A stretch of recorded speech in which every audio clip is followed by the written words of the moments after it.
Viewer games. I want to take a look at the Benko opening.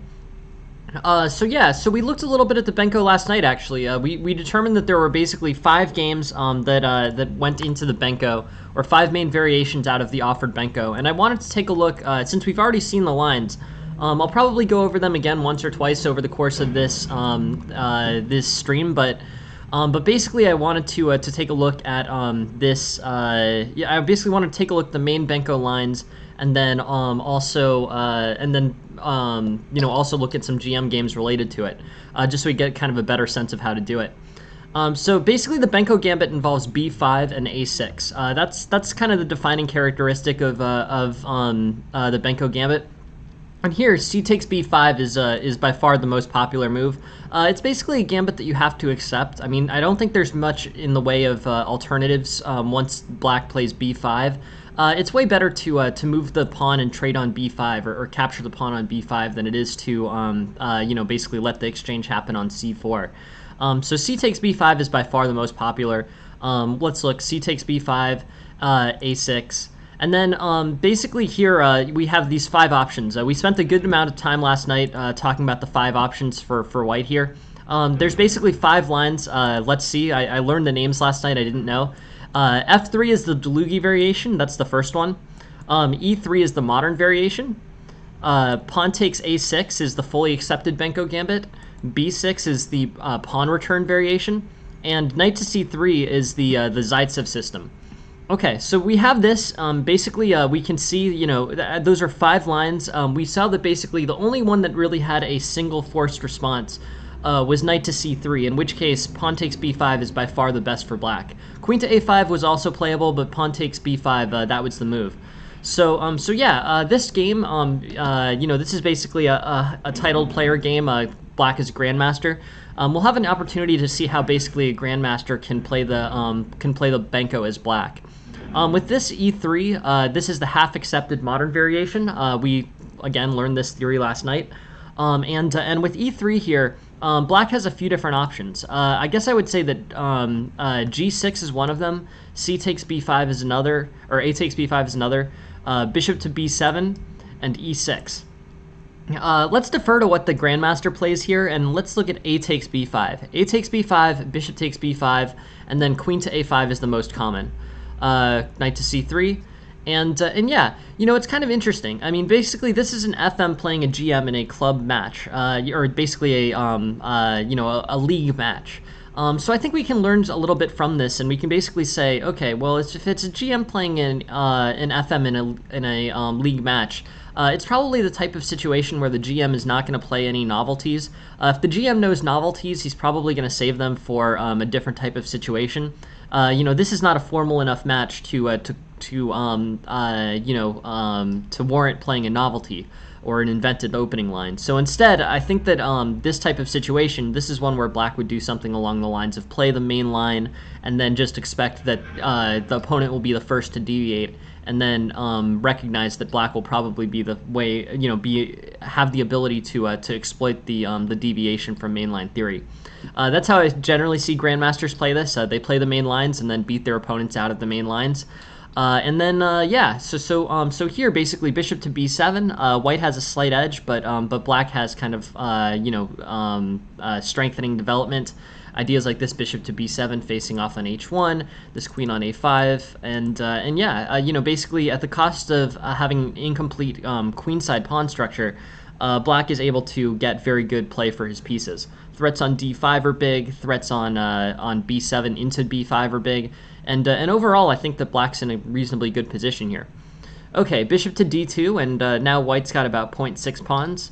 Queen to b6, queen to b3, e6, e4, knight takes e4, and bishop takes e4. Okay, so now this is going to overload the queen. Basically, this whole tactical strategy, this idea here, the idea of this sacrifice of knight takes e4, this comes with the idea in mind. So knight takes e4, by the way, is the main line. This comes with the idea that you'll be able to overload the queen and then get back the piece that you've sacrificed. f5 is the key move here, or f5 is the mainline move here. Black plays this, but we've basically gone through Benko Gambit the entire time. So I hope that this kind of gives a good general sense of what to look for in the Benko Gambit. Basically, black goes for this early queenside expansion at the cost of pawn, and then winds up with better piece play and good tactical play later in the game. Queen goes to d3, f5, knight to g3. Knight to g3 is considered to be a brilliancy by the computer here. It's also the main line, so that's a little bit surprising to me. But okay, knight to g3 is given a brilliancy move by the computer. Okay, here black's good. Black has the opportunity to play bishop takes g2. Black's also technically down a piece here. But with this bishop takes g2, black's going to end up with a lot of compensation for that piece down. Full rook for 2 pieces, basically. Full rook and 2 pawns. Hey, welcome, Eccentric Horse. Thanks for joining the stream. So one thing I want to go through today, basically, we have hey, and welcome Lord Flies.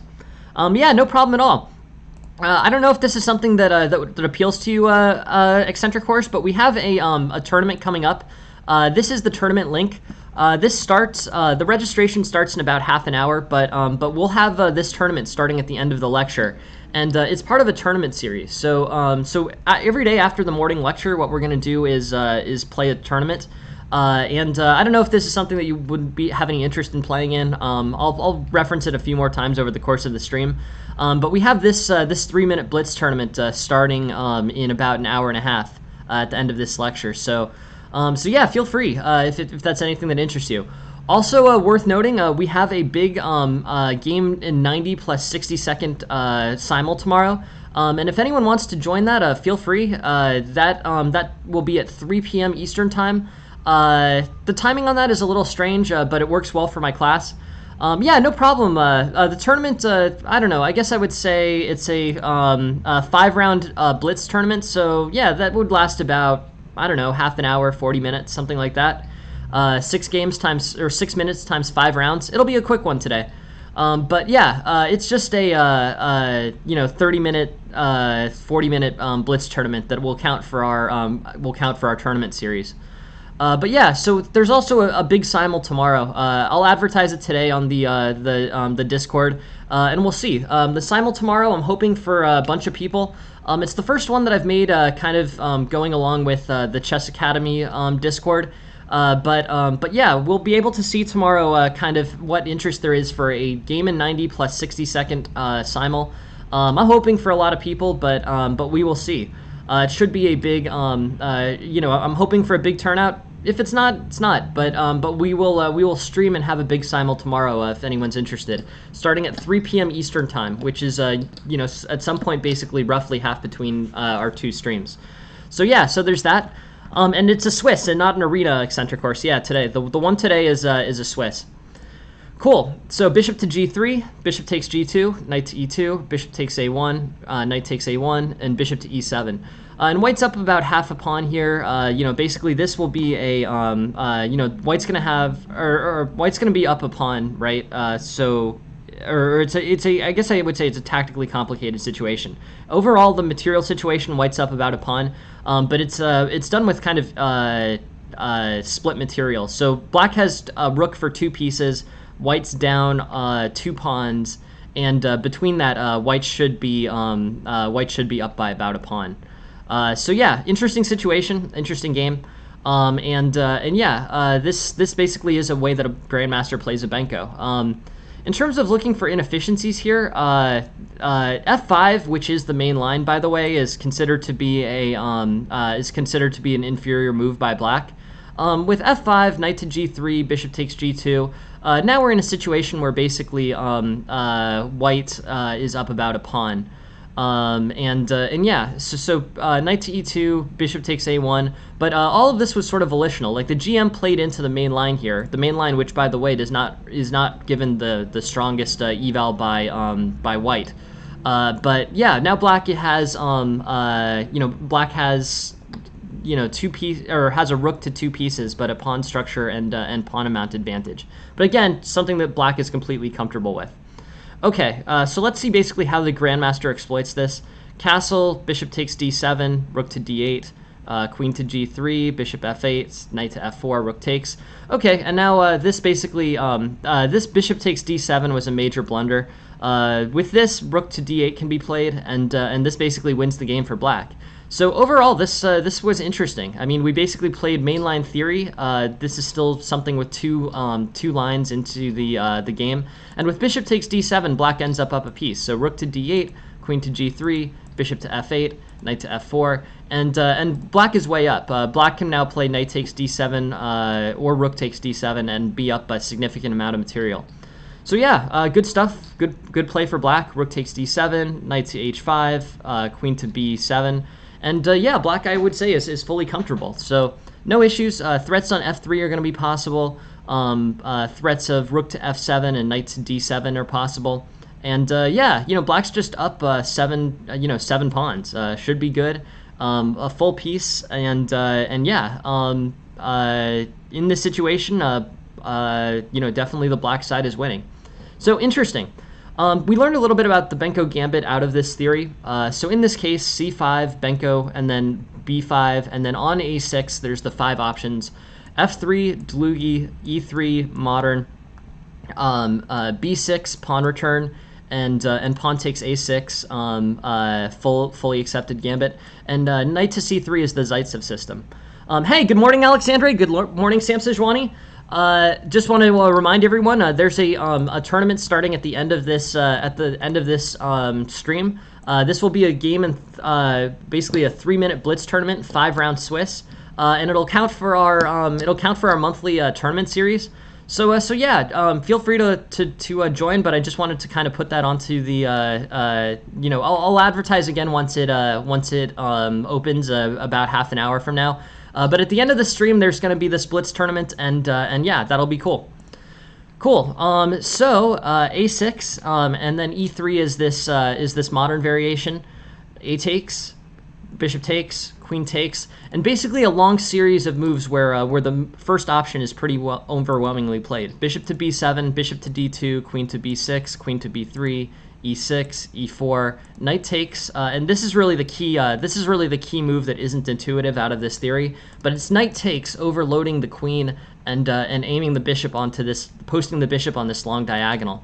So this bishop takes on d5, knight takes, bishop takes, queen d3, f5, knight g3, bishop takes, and yeah, basically here bishop takes, knight takes, and we wind up in a situation where white has kind of an objective, I guess I would say an objective advantage, but at the same time, black has kind of a lot of play. This is the main line. This is the main line Benko here. This sacrifice on e4. This bishop takes d5. And all the piece play for black in exchange for this kind of material imbalance. So really interesting situation. Here, bishop to e7, bishop to c3, castles, and then white makes a piece-losing blunder. I think this is pretty typical, to be completely honest. Black, who's the grandmaster in this game, played this with the idea that they would have tactical advantages in the middle, and this situation resolved itself in terms of outcome quicker than other people were expecting. Rook to d8, I think, is a better play. Now white's up by about 6 pawns, queen to g3, bishop f8. But basically, black's up by about 6 pawns here. Black should be able to win out of this material advantage.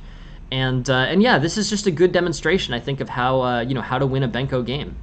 Really interesting. Really interesting. Black's up by about 7 or 8 pawns. Overall, good situation. And yeah, I think it's interesting stuff. I mean, we can take a look. Let's look at another Benko game. But this was an interesting demonstration where basically correct theory was played, and then the FM makes a piece-losing blunder that the GM was able to capitalize on. Let's take a look at a different Benko game. This is a GM versus a GM game, and yeah, let's look. So d5. b5, pawn takes, a6, and then basically out of white's 5 options here, white plays this one a little bit differently. This one, as opposed to pawn takes a6, instead there's b6, and with b6 played, black has a few different options. Black can play e6, black can play queen takes b6, but a number of different ways that black can comfortably play this. It's not like a takes b5, or it's not like the knight c3 line where a takes b5 is the dominant first option. With this b6. Black has a few different options. Their options include d6, which will provide an ability for this bishop to develop onto d7. There's queen takes b6, there's e6, there's g6, and there's a5. So a bunch of different things that black can do. In this one, black opts for queen takes b6 immediately, which is the second most popular option. Queen takes b6, knight to c3, d6, and then white has a number of different options again. So here, e4 is the most common for white. On e4, black plays g6. That knight takes e4 tactic isn't there. But e4, d6, and then, hey, thank you very much for the follow, DVA. Appreciate it. But yeah, so d6, and then a4, knight f3, and e4 are all playable. g3, g6, bishop to g2, bishop to g7, knight to f3, castles, castles, a5. So this ends up better for black. This is this is basically mainline out of this. And yeah, the GMs are kind of doing, a good demonstration of what happens. This bishop develops comfortably to g7. This knight plays to e6. Black castles. Black plays moves like knight to d7 and bishop to a6. And overall here, knight to d7, bishop to b2, a5, and black is okay. This black is better here. Pawn takes, bishop to a6. And yeah, look, I mean, the point of this is to basically make chess lessons free, right? A chess organization would charge a large amount of money to sit through a lecture on this. I think that's a huge scam. I think it's ridiculous that that's the case. So sorry to diverge here, but I just think that chess, basically paying for chess lessons is a huge scam. And I guess I would say that the goal of this tournament is really the goal of this stream is basically to make sure that scam doesn't continue, and that this free option available, master chess lessons for free, is really how things will be going forward. My hope is basically that the stream becomes popular. My hope is that other high-level players will realize that they they're in better shape if they if they give free lessons. And basically, the goal of this is really to adjust the pricing model of paid chess lessons. The cost of a chess lesson, given at a very high level, can, and will be zero. And that's really the goal. I'm going to keep doing this until that's the case. And I'm very happy to do it, to be completely honest. So thank you very much for being here, and yeah, we're gonna adjust the pricing model here because the way that it is, rips off governments and charities and students, and it can't be allowed to continue, to be completely honest. Yeah, no, I'm really happy, Alexandra. I'm really happy that this is helpful. And look, you have good things to look forward to. Very soon, chess lessons are going to be completely free, and the old pricing model will be gone. I'm very, very happy about this, and I'm very happy to be working on a project where I can do something that's so helpful. So yeah, I guess in that context, I was just thinking about this yesterday. I'm really happy to be doing this. This is the highlight of my day.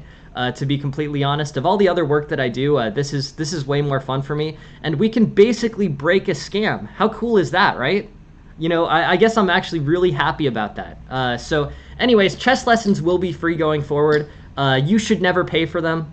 Free material exists online, and I'm very committed to providing it. Very high level chess lessons can be given live, and that will adjust the pricing model. So anyways, I'm very happy to hear that this is helpful, Lord Flows and Alexandre Louise. I'm really happy to hear that we're moving things forward, and I just wanted to make sure that this pricing model adjusts, because it can and it will. So like many other things here, technology is the answer to major problems. And anyway, sorry to go on that tangent. Don't know what encouraged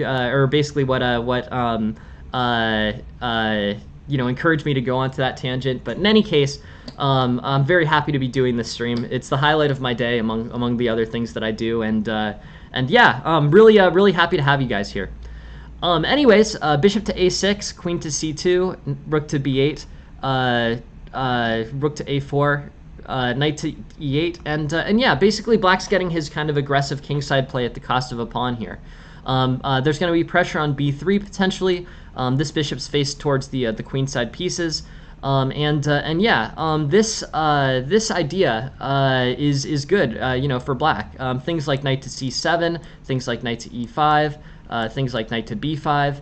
And yeah, this is great. I think that this is really a way that that black can kind of progress with this position, And yeah, so knight to e8, rook to a1, knight to c7, h4, c4, and yeah, white's basically up about half a pawn here. b4, knight to c4, 5, knight takes c4. Yeah, so basically complicated tactical play. It looks like white actually ends up with the better side of this, but I think thematically this is a good demonstration of how to play the Benko. The Benko Gambit involves basically getting, in this case it's actually not fully accepted. In this case the material is equal going into the middle game. But basically this fractured pawn structure on the queen side and the ability to basically develop in the center. So white's got about 0.3, or black's got about an advantage of about 0.3. a4, knight to d2, pawn takes, bishop to a3, or bishop to a6, sorry. And white's got comfortable development, good play on the queen side, and things will continue to go forward. Rook to b8, rook to a4, knight to e8, rook to a1, and yeah, the fight's going to be over is going to be over the open queenside files here. So that's what I'm saying. That's the improvement, and knight to c7 here is good. So I think this is a good demonstration of the Benko game, and yeah, knight to c7, h4, c4, b4. And it's just a demonstration. The players are on their own in terms of advancing this from a Benko opening into a playable game. But yeah, I think this will be a good improvement. b4, bishop to b7, this should be cool. I think this will be an opportunity to start a game basically from equality, which at the end of the day is really a good overall situation for black. At this point, after knight to c7, we're in the main line. The evals given is completely equal. I don't know whether it is or it isn't. This isn't the strongest engine, but it's somewhere near equality. Anyways, let's take a look. Benko, more Benko games. Let's take a look at at this one. This again is a GM versus GM game, and let's look at it. Cool. GM versus GM in this analysis. So yeah, we're again looking at the Benko idea. d4, knight to f6. Yeah, definitely. I've played GMs. I play them pretty regularly, I would say, on chess.com. There's a lot of GMs there. I mostly play them in 1 minute because that's where sometimes things are competitive against GMs.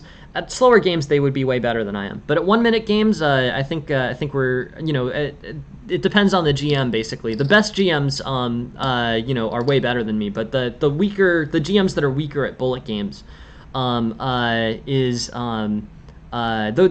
GMs are the ones that I have the better chance at.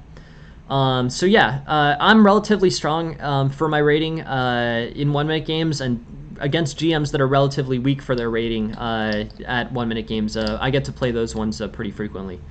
Anyways, d4, c4, c5, d5, b5, and a6 here. This is the basically fully accepted Benko gambit. On b takes a6, in the fully accepted gambit, g6 is the main line.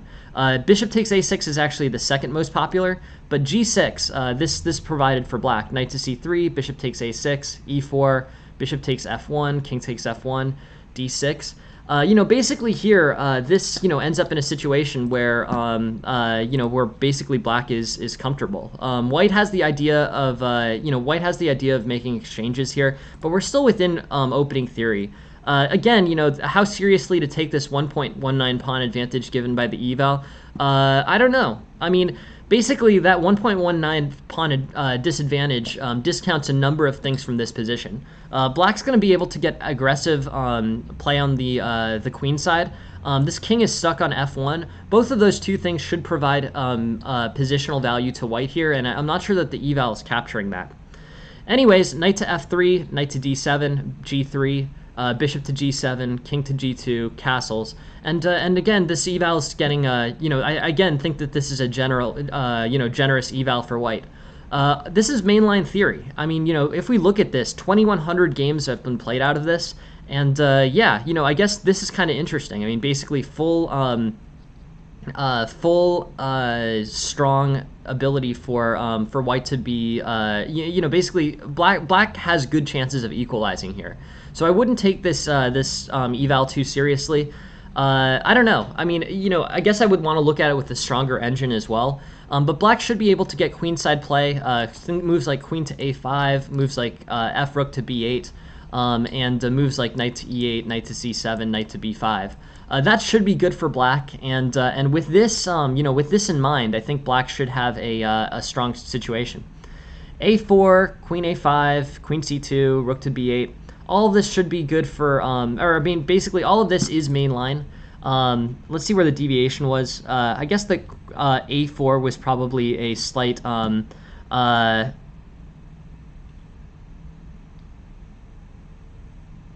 yeah, sure. I can add that to the list, Alexandre. Very interested in seeing it. Yeah, totally. I'll add that to the list of games that we can look at, Alexandre. So that's Paulo versus Carlsen. Okay, sure. Yeah, I'll add it to my list.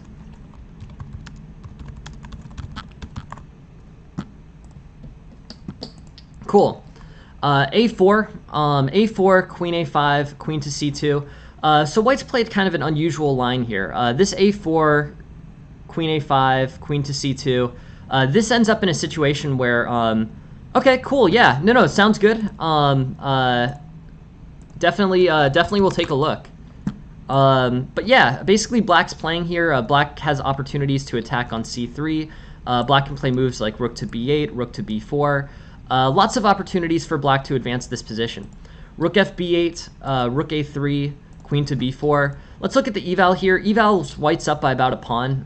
Overall, I think this should be okay. But yeah, queen to B4 facing off against this open queen side. The eval, I think, should get a little bit tighter in terms of giving white a smaller advantage.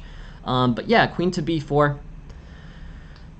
Bishop to D2, queen to B4, rook to B1, queen to B3, rook takes. And yeah, white's up about a pawn. Okay. And e5, but e5 is a tactical mistake. E5 is going to run into d takes e5, and now black is showing the better side of this. We're still in opening theory. This has still been played in a GM game before. But pawn takes e5, bishop to d2. And I think white's going to end up with, or black's going to end up with this aggressive attack on the queen side and hopefully win from it. It's more instructive if black wins, or we see a successful attack here.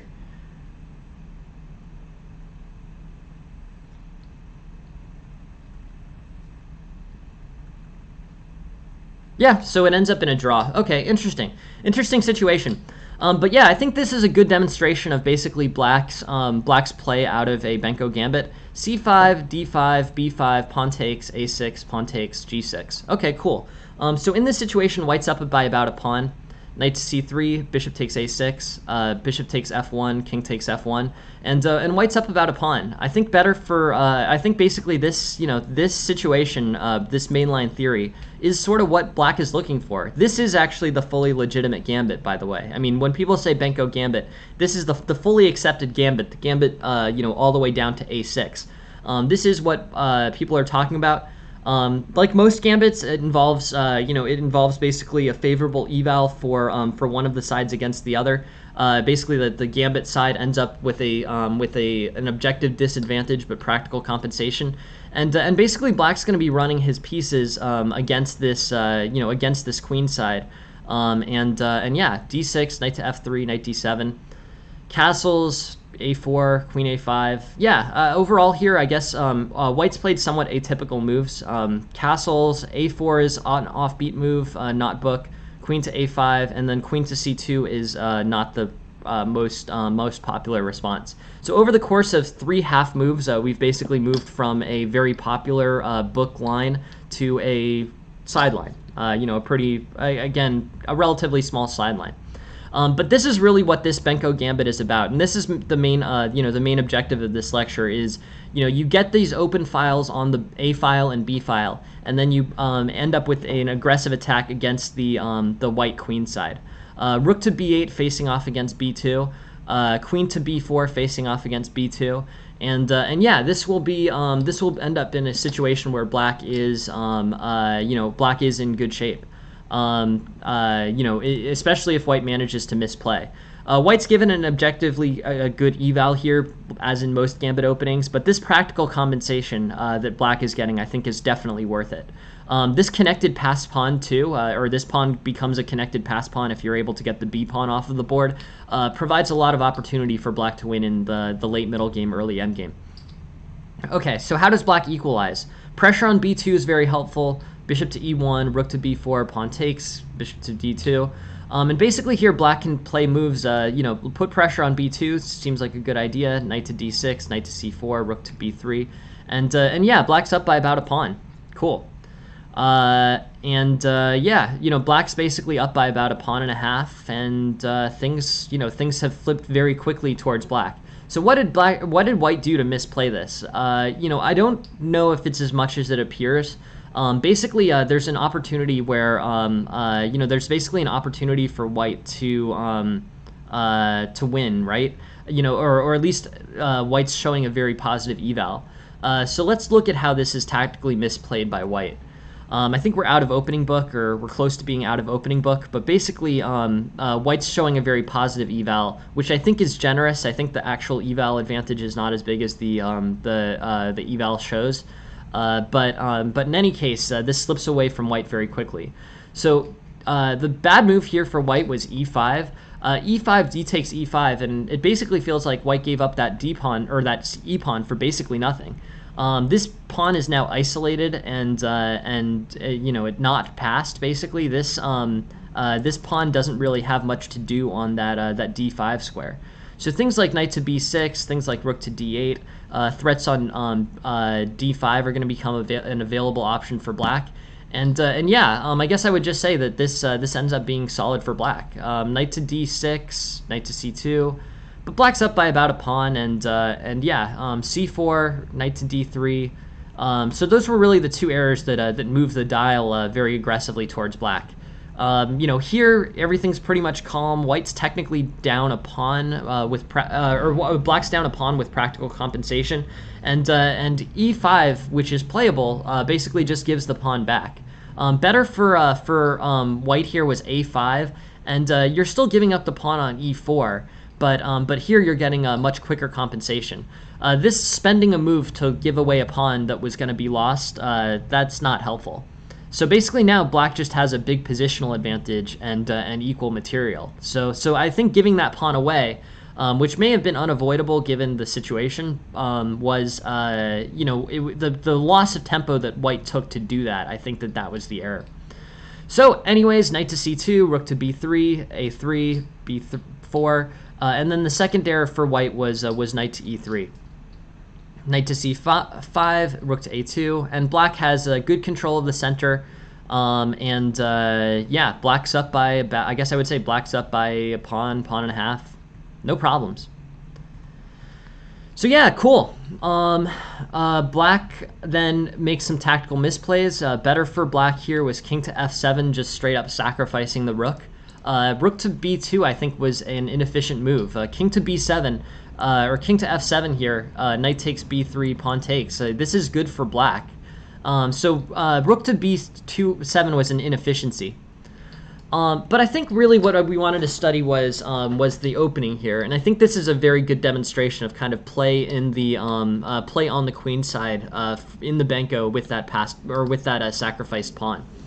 Anyways, really interesting ideas, really interesting stuff overall, I think, and basically. I think this ended up being a pretty good situation. This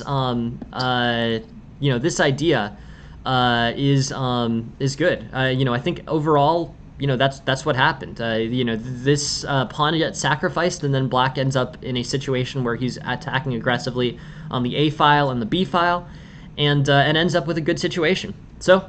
Overall, very interesting setup, interesting positions, and there's another GM game out of the Benko. But I think this is all kind of indicating something that is very good in terms of demonstrating the value of this position. Basically the value of the practical compensation that black is getting for the sacrificed pawn. That seems to be consistent with the games that we've shown.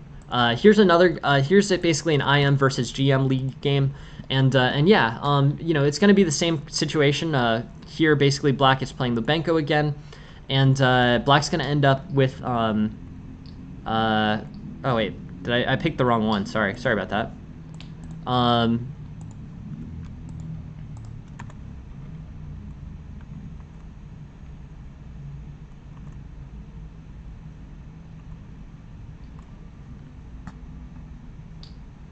That was strange.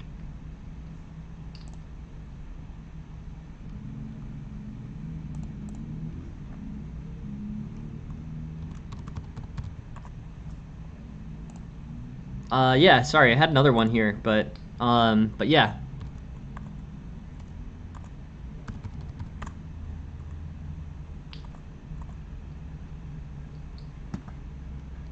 So one final GM versus GM out of the Benko I wanted to go to. Here we go. We'll take a look at this one. Yeah, this should be a good another good demonstration. What's going to happen? Yeah, good question.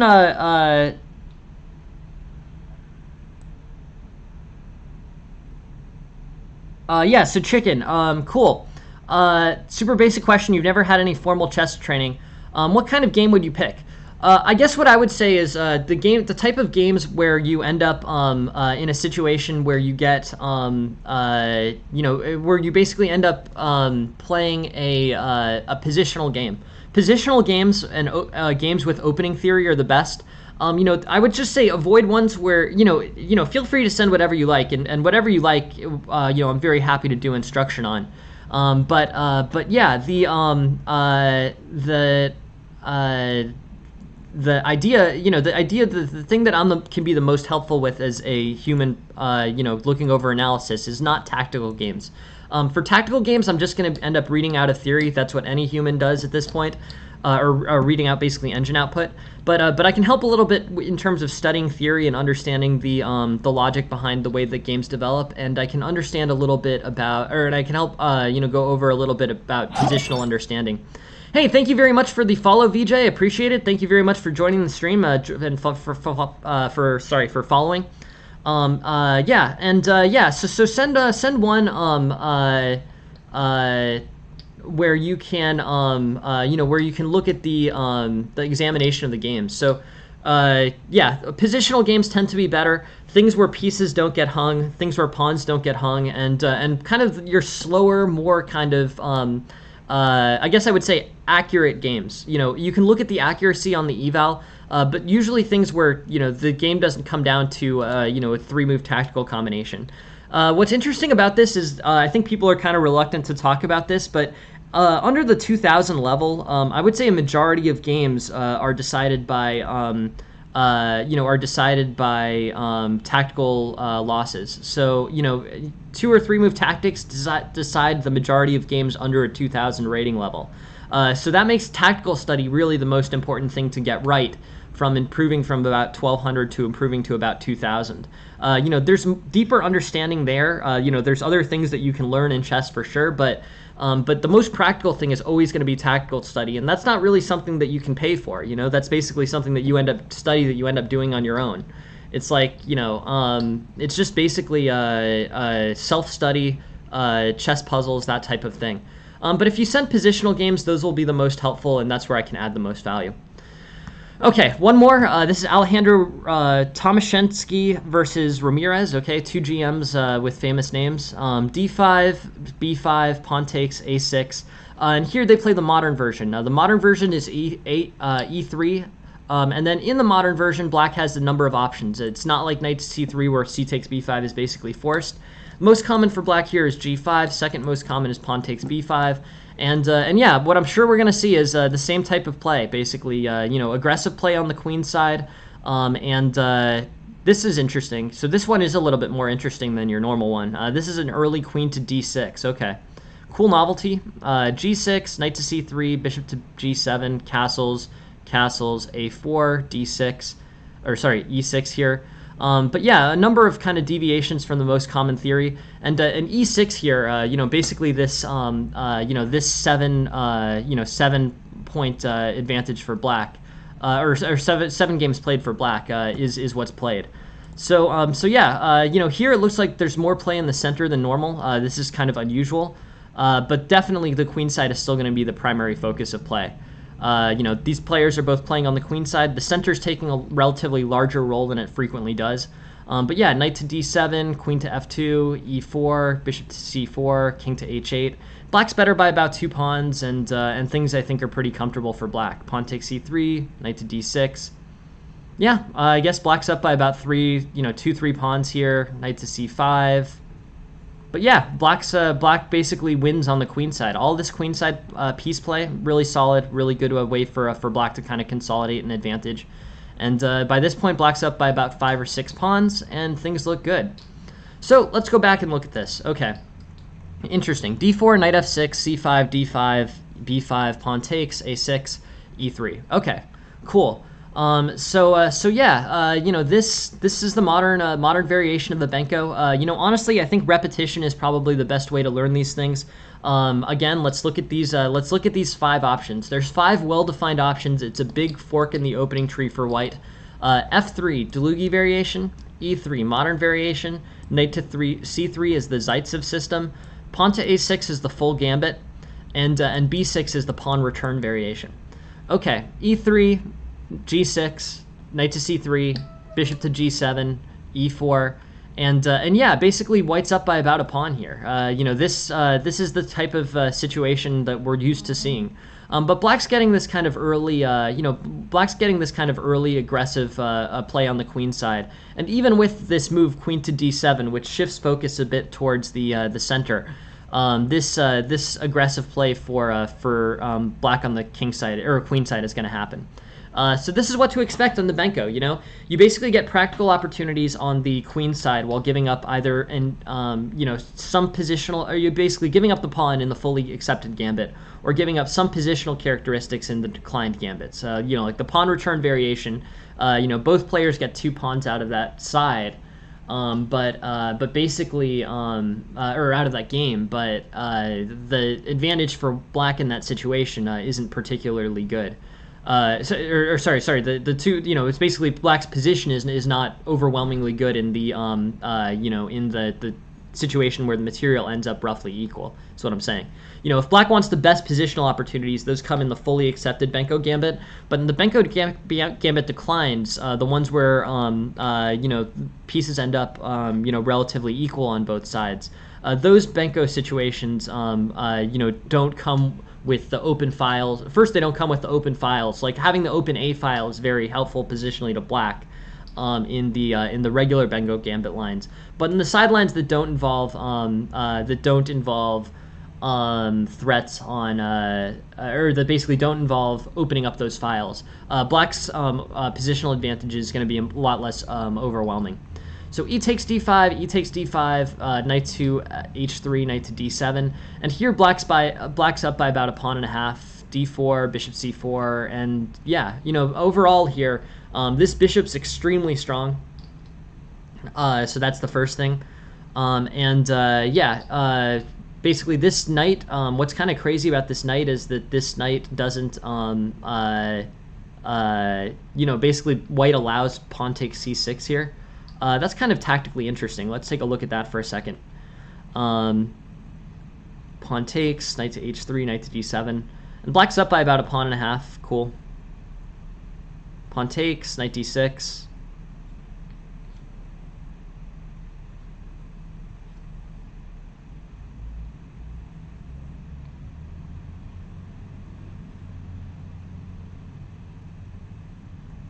Yeah, overall, I mean, I guess I would say black's up by about, 5 pawns, 6 pawns here.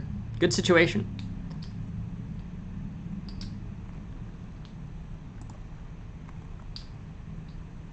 d5, a6, g6, knight to c3. The Zaitsev system. Or sorry, the modern variation. Modern variation because it came out of e3, sorry. Knight to c3 is the Zaitsev move. E3 is the modern variation. Bishop to b7, f3, knight to e8, queen to take c5, and yeah, basically black's able to do things like pawn takes d5, pawn takes d5, knight to h3. Black's basically equal. I think that in this situation, this should be all right. But basically, the idea that black gets this aggressive play on the queen side is the point. And that's really what I wanted to outline. I wanted to show off these 5 opening lines. I wanted to show that was basically how how these openings go. But I think what's really valuable is kind of understanding the underlying concepts as opposed to the specifics. Hey, welcome everybody. Thank you very much for being here. And we have this tournament starting. We have this tournament starting in 59 minutes. We are Ted and Arthur are the 2 first people to join it. I'll probably only play a round or 2, to be completely honest. But yeah, we have this tournament this Friday morning Blitz Swiss. It's part of our monthly series on tournaments. So if anyone's interested in joining, the registration for that is now open. Just throwing that out there, and we'll do that after the lecture. Cool. Anyways, here's this 2 basically 2 players in this so far. But we've averaged about 20 or 25, I think, which is a great turnout. Really happy with that. And yeah, feel free to join. This is the tournament. All right, cool. We're quickly up to 4 people. That's awesome. Should be a really cool event. But yeah, so what I really wanted to show off, I wanted to learn a little bit of the Benko opening for myself, and then I wanted to learn, and then basically share this. And here we have our first game of today, and let's take a look. Let me just get the import right. Here we go. Cool. So this is a queen's pawn opening. This is basically e6, which is kind of the orthodox response to this. Sorry, let me just open up a tab for the tournament as well.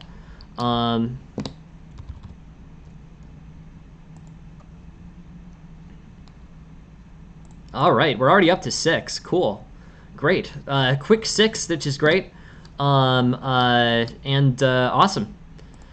Cool. So basically we have d4, d5, c4, e6. So this is the Queen's Gambit declined. The traditional variation, I guess. I don't know what you'd call it. I guess the mainline variation, e6. c6 is the semi-Slav or Slav, but e6 is the mainline game. Do I recommend taking with the rook after bishop b takes a6 in Benko? No. The answer is no. Basically pawn takes b5. That ends up better. But yeah, let's look at the. We can just look at this. This is sort of what we were just looking at. But in this Benko line, d4, d5, d4, c5, d5, knight to f6, c4, b5, pawn takes b5, a6, pawn takes, and basically this is the this is the split between the variations. So in this, white has 4 options: either fully accepting the gambit, b takes a6, b6, the pawn return variation, e3, the modern variation, f3, the Delugi variation, and knight to c3, the Zaitsev system. But yeah, none of these really involve taking with the rook on a6. On bishop takes a6, you can play bishop takes a6 immediately if you want. But again, you don't play. There's no rook takes a6 line. In fact, knight takes a6 is quicker. If we look at f3, f3, a takes b5, e4, queen to a5. Again, not taking with the pawn on a6. So after b takes a6, there's basically 2 main lines here. There's g6 is main line number 1, and b takes a6, which is main line number 2. Those are the 2 options, and bishop takes a6 is playable, but nothing else can take with take on a6 really. Let's even look. Let's look at the eval on knight takes a6. I'm sure it's going to be way worse. With bishop takes a6, the pawn advantage is 0.71 for white. With knight takes a6, the pawn advantage is going to be like a pawn and a half probably. Yeah, so it's like 1.3. So 0.6 versus 1.3. And basically white is better. Yeah, so there's some advantage. Basically, it's some kind of like wing Sicilian type thing, sure. But overall, I think that this situation ends up with white a pawn 1.3 pawns up, and yeah, cool, interesting situation, interesting outcome, and yeah, I guess I would say pawn takes a6 is never really or rook takes a6 is never really on the table. Okay. Yeah, that's a good explanation by Sam Sejuani as well. as opposed from my explanation, which is just it's not played. Yeah, the reason why it's not played is because rook e4 becomes available. Probably I should have started with that. Good point, though. Sam Siswani is right about that analysis. I completely agree with him. Okay, cool. And yeah, in this this situation, you know, what can we kind of do here? This situation. Okay, so we're importing this game. And yeah, this was sent one of the viewer game. This again was a or sorry, I switched out of the games here. Let's take a look. Load PGN. All right, cool. And here basically, you know, we're looking at White's position. So this is the mainline Queen's Gambit declined with e6, knight to c3, knight to f6. Good question, VJ. Yeah, thank you very much for asking. We have a Discord, and we have a Discord with a game submission section. So yeah, thanks very much for that, VJ. Thanks for asking. It's on this Discord in the game submission section. If you send a game into this game submission section, we're a little bit backed up right now in terms of games, but it'll be on the stream. I'll confirm a time, and it'll be on the stream.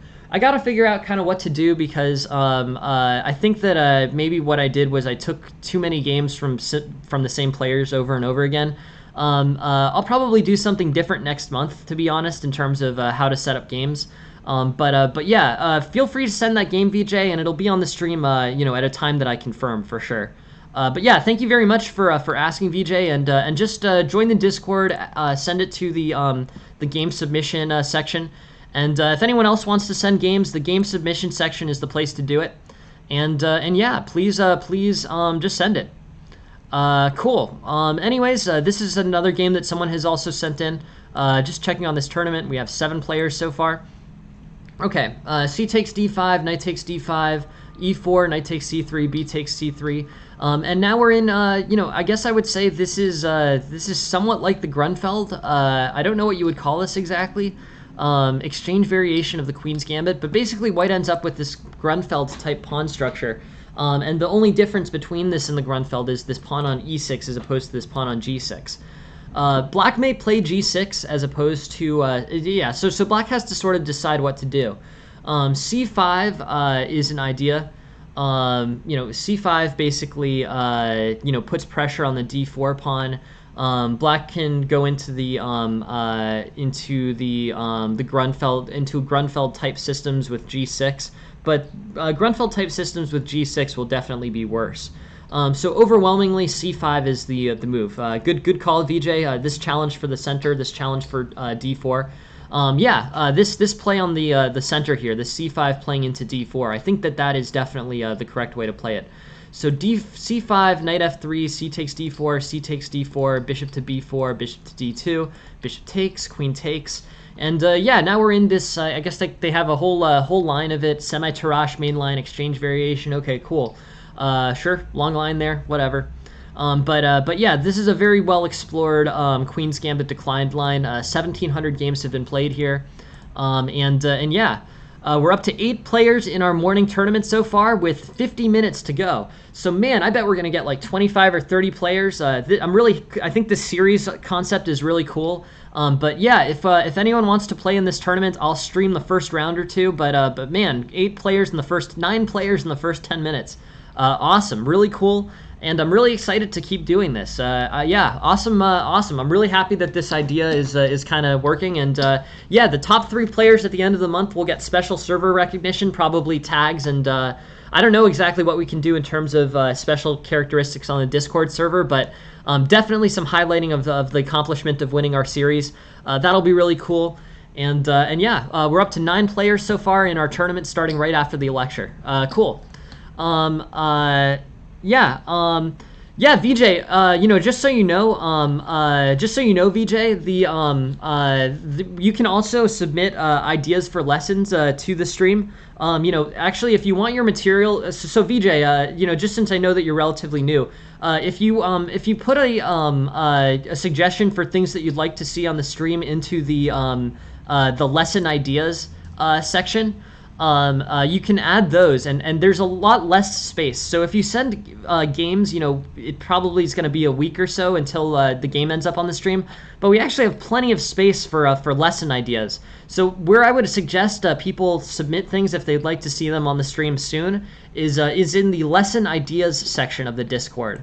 If you want to submit, whatever you want to look at. So, for example, VJ, how to deal with opening inaccuracies. I actually have a great thing for that I can show you, kind of the method that I'm sort of developing for the stream on that. But yeah, if you send that into the lesson ideas section or anything else, any particular openings or end games or whatever you like, those will make it onto the stream sooner than your games will. Just telling. Is boosting your server useful? Yeah, I mean, having more material is always useful. Look, I mean, here's the thing, VJ. I think that, the chess lessons tuition model doesn't need to be the way that it is. I think it's really not good. I think it's kind of unfair that basically people can charge, $50 an hour for something that should be available for free. So really, I want this stream to be as big as possible. And more importantly than that, I want this stream to be replaced by a better stream. So basically, first what I want to happen is this. I want to have this stream get super popular so people see that the right way forward and the right way to get people to learn chess is through free streaming. And then what I want to happen is, an IM or GM comes and takes this, this idea and runs with it. That's what I want. Yeah, sure. Yeah, absolutely. Alexandre, whatever works is really helpful. I don't know what that means, to be completely honest, Alexandre, but we'll take any help that we can get. But the goal here is really to make sure that chess lessons are free and stay free, and that everyone who wants a good, high-quality chess lesson doesn't have to pay for it. That includes the nonprofits that pay for that now, that includes the governments that pay for that now, and that includes the students that pay for that now. Chess lessons, chess lessons from masters can be free, and I think if this stream gets popular enough, people are going to see that that's the case. So the goal is free chess lessons for everyone, and we can make that happen with with modern technology. So anything else that's not within that line is just a bad deal for whoever's paying for it. Anyways, no, I really appreciate it, Alexandre. I'll take whatever help you can get. I really appreciate any help that people provide. I think that that's really a good. It's very appreciated. Yeah, of course. No, totally, Raymond. I think big live classes, we'll see how well this scales, basically. But the idea is that, people are paying a lot of money for chess lessons that they don't need to be paying. You see it. We saw with this, I think who's Abhimanyu Mishra or whatever. I've read these articles where they're just like, we don't have enough money to pay for chess lessons from high-level players. If you're interested, I think we can really, we can really fix that, right? These live streams will scale. We may have to be more selective about which questions, basically, or which lines to go over. But having free lessons for everyone, high-level live lectures where people can take questions and answer questions, that's easily something that modern streams can do. So that I think is the way forward, and I think that'll save a lot of good organizations money that they can spend on things that are less replaceable, basically, or less able to be replaced. So that's what I'm thinking on this stream. So I appreciate any help that anyone provides, free promotion or whatever. Very appreciated. Anyways, we're up to 10 people for this tournament. And yeah, let's see if I get paired against Artur. Artur wants to play a game.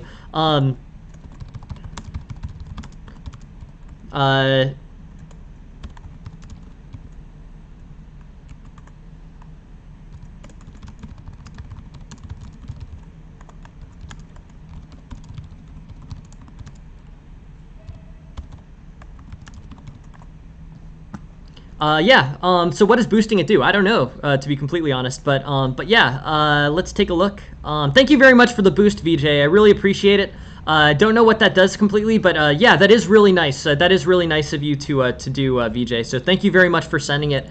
And yeah, anything, honestly, I don't want to make any money off of this. I very intentionally am not interested in making any money from chess, or, I don't take private students. I don't want any money from the stream. But yeah, thank you very much for helping, VJ, and yeah, any promotion, anything anyone wants to do to help boost the server and boost the stream is really appreciated. So thank you very much for supporting the stream, VJ. I look forward to taking a look at your game, and I look forward to taking a look at whatever ideas you'd like to send. Yeah, no, of course. Thanks very much, Lord Flows. I hope that was helpful. And anyone who wants to send anything, please do. So yeah. Cool. So, on this topic, let's continue on with the game that we were looking at. So this Queen's Gambit decline, semi-Tarrasch main line. Okay, cool. This opening is going to involve basically big center control for white, and black is still somewhat underdeveloped. So overall, I think, white has some, it's an open game, right? So black's basically going to be able to, get good plays out with knight to c6, bishop to d7, castles, queen to b6. A lot of plays available for black. Probably going to start off with, or probably going to involve an attack on the queen side. This queenside majority for black, this looks really good and will probably be a powerful attacking force in this game. But on the other hand, white starts off with better center control and better development of the queen and knight here. So this is really common, very theoretical stuff. This is a big opening line where 1,700 games have been played. All right, going back on this, b takes c3, a6. So this Grunfeld center, the main move here that we were looking at was c5. We decided that c5. What if castles first and then develops black's pieces? I think we'll see that in this line. So this is the line that was actually played in the game. This is very much a Grunfeld pawn structure. Grunfeld pawn structure involves c3, d4, e4, and often bishop to c4. But yeah, this should be good. b6, queen a4, queen to d7, queen to b3, knight to c6, d5. Okay, so everything is going well. We're basically, not really. To be honest, VJ, I'm an e5 player. And then against the Sicilian, I play a number of different things. Often moves. I guess I sometimes play closed, sometimes play open. I don't have a fixed thing that I play against the Sicilian as white. But yeah, we can go over the Najdorf Sicilian. Here, here, look, I'll post it on, I'll post it on,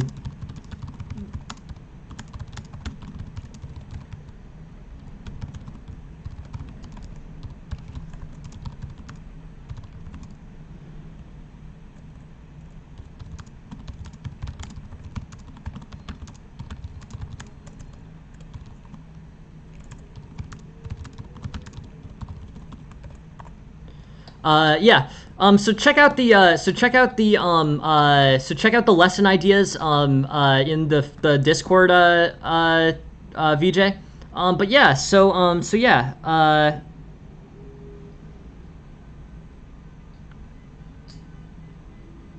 Yeah, so the Sicilian. Yeah, so I'm sort of hinting to you guys on the Discord. If you guys want to take a look at the Najdorf Sicilian, just recommend it in that stream, and we will we'll look at it next week. I've got plenty of open slots for next week. So, anyways, that's what we've got. So d4, d5, c4, e6, knight takes, e4, bishop takes, a6, bishop to c4, and white's got this big Grunfeld center. Okay, cool. b6, queen a4, bishop to d7, queen to b6, and basically I think we're still, I guess we're not in theory because a6 was such a deviation. The main line was c5. But yeah, here there's no real problems for white. The big blunder comes with d5. With d5, that bishop on c4 gets hung. And with this bishop hung, I think this game should be pretty close to over. So this is crazy. All right, these are some crazy tactics in this game. Let's look at exactly what happened. So first, knight to a5 wins a piece. Then with d takes e6, the move is actually not taking the queen immediately. It's f takes e6. Now this bishop on c4 will be hanging. Hey, welcome, Lauren. Thank you very much for joining the stream. Yeah, wow, we're up to 12 players for this Blitz tournament. Yeah, so there's 12 players in this Blitz tournament so far, 20 minutes in. But yeah, okay, cool. Yeah, so 16th and 17th. Yeah, we'll cover those. We'll cover those, Lauren, for sure. But yeah, this 12 players in our Blitz tournament so far. I'm really curious to see how many this will become. But I'll play the first few rounds of this probably, and then we can, yeah. So we'll play the first few rounds of this one. But I'll stream the first few rounds, and that'll be cool. But yeah, so basically, this becomes a very tactical position. So far we've been in kind of a mainline Queen's Gambit declined. The correct way for Black to play this is to challenge the center with E5. Instead, A6 gets played, and that's way less challenging. Hey, welcome, Aphelion. Thank you very much for joining the stream. Thanks for being here, and we've got our tournament. We're up to 13 players with 40 minutes of registration to go. So again, we're doing great. Yeah, Master Aphelion? Okay, yeah, cool. On that topic, I've got another trick that I guess I want to show you guys. I want to show you guys, Lauren and anyone else on the stream.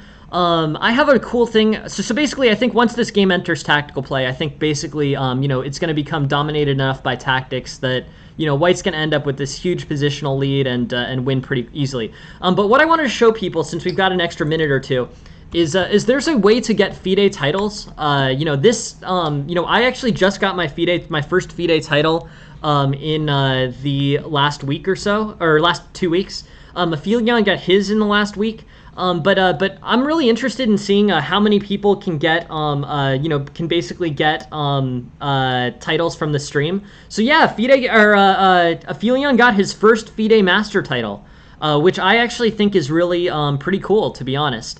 But one thing that I want to show everyone is FIDE titles. If you would like to be a FIDE master, the cost of that is basically 25 euros a year, and then an additional an additional 5 to 50 euros for a master title. But basically, yes, Aphelion got his ACM. So these arena titles are officially governed master titles by the sanctioned FIDE, basically the world level FIDE body.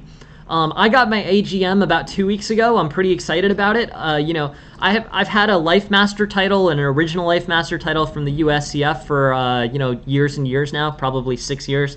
But yeah, this this master title, right?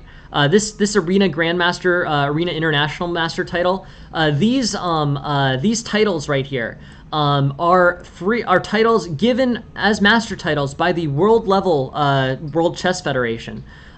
This is the highest level governing body of chess in the world.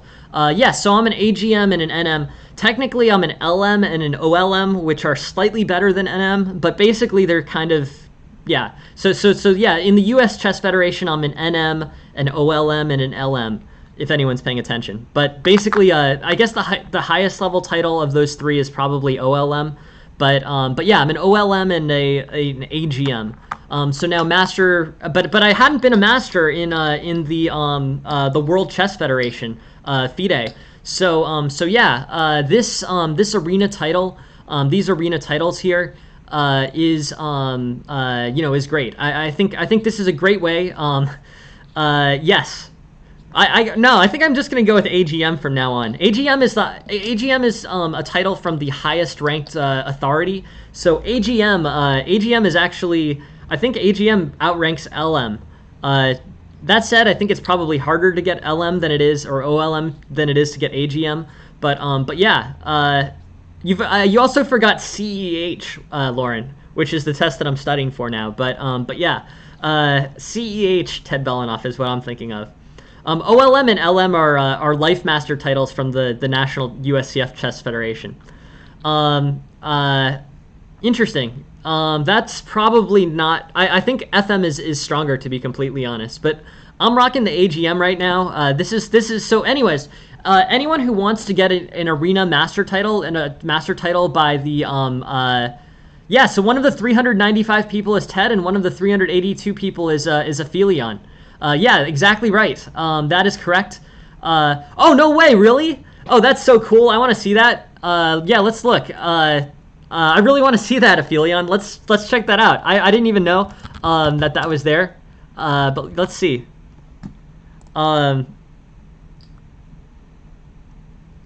that's so cool. Look. That is. Oh wait, but they. Oh, that's so lame. They put it under they put it under the online arena. They didn't call it a FIDE title, but it is a FIDE title though. Okay. Well, whatever. It notes it there. Interesting. Okay. They should put it. It's a FIDE title. Interesting. But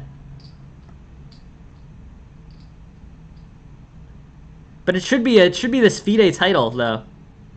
Okay, let's look at Aphelion. Uh,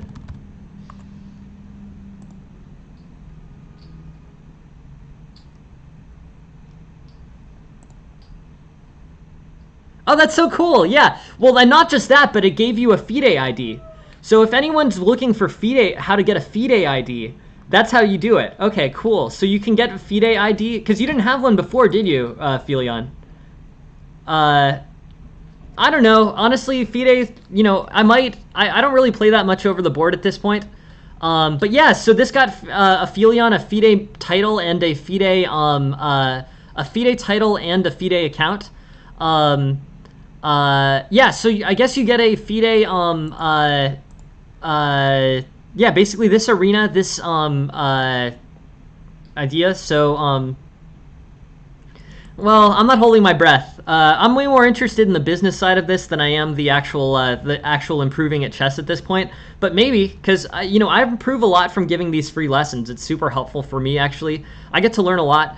But anyone who wants a FIDE title, that's actually really cool, by the way, Aphelion. Thank you very much for showing that. But yeah, this FIDE title.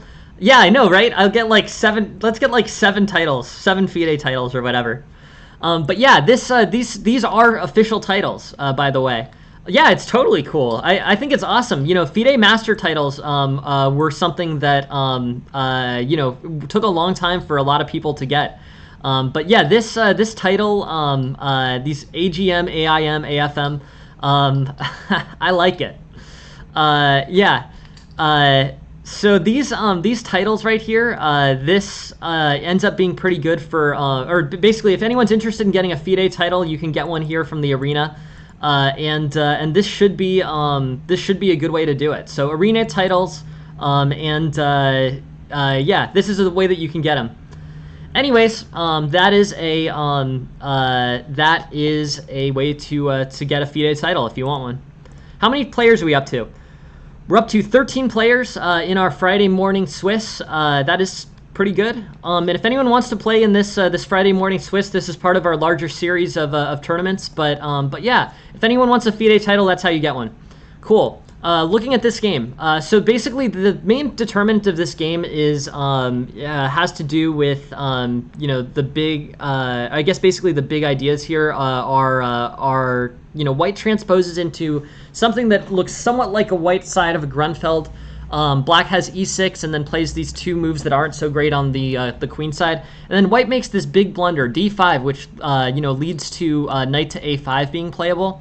And then black makes a big blunder. Here, pawn takes e5 pawn takes e6 is an attempt to get the queen out of this trouble here. Yeah. So yeah, that is interesting. Having multiple titles, I think, is a cool idea. But yeah, so pawn takes e6, knight takes b3, pawn takes f7, king to e7. And here basically white is up by about 5 pawns. So this was actually a big blunder by black. Knight takes b3, takes f7, king e7, bishop to e5, and white is actually winning by a lot here, which is really interesting. So this was the tactical opportunity for white. Instead, or actually this is what happened in the game. So bishop to g5, king to d6, king to c6. And white ends up with a big win in this situation. So, anyways, bishop to d5, king to b6, bishop to e6, and basically white's up by about 5 points here. So cool. This game sort of concludes after that whole trade, but this whole trade was interesting. It was a sideline out of this this Queen's Gambit declined. White ends up with this Grenfell structure, makes an error with d5, allowing knight to a5. But after black plays knight takes b3 as opposed to or white plays pawn takes e6. But after black plays knight takes b3 as opposed to pawn takes e6, black or white is back to being better. On pawn takes f7, king e7, bishop to g5. King to d6, rook d1, and yeah, white's up by this. So, anyways, white ends up with a solid position, and things are okay for white. Cool. Yeah, so that's that game.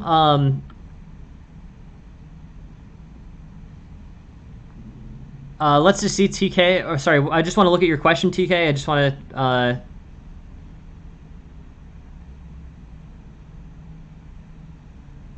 Oh yeah, Thinker. Yeah, thank you very much for the follow, Thinker. Appreciate it. Thanks for joining.